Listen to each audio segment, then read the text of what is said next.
सलीम बाबा, तुमचं आमच्या चॅनलमध्ये पुन्हा एकदा स्वागत आहे. धन्यवाद. आत्ता जे पालिका आणि परिषदांचे जे निवडणुका झालेल्या आहेत, त्या निवडणुकीमध्ये महाराष्ट्रामध्ये एकूण MIM कडून किती इच्छुक उमेदवार उभे होते आणि आत्ता किती नगरसेवक निवडून आले?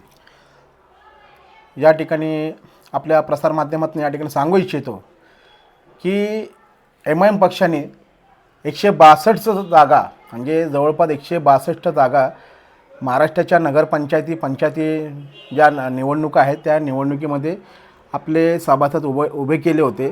सर्वसामान्य कार्यकर्ते उभे केले होते आणि या 162 पैकी जवळपास 60 सभासद 60 नगरसेवक आमचे या नगरपंचायतीच्या निवडणुकीमध्ये निवडून आले.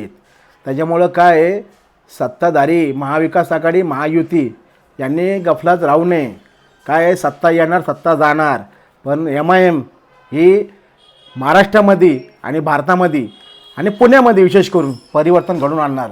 कारण MIM असा एक चेहरा आहे की सर्व समाजातील लोकांना घेऊन चालणारा पक्ष आहे. जे विचारधारा फार वेगळी आहे.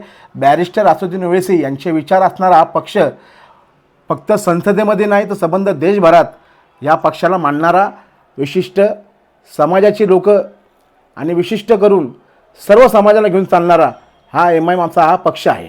त्याच्यामुळे आमच्या उमेदवारांनी या पंचायतीमध्ये जवळपास 60 उमेदवार निवडून आणले.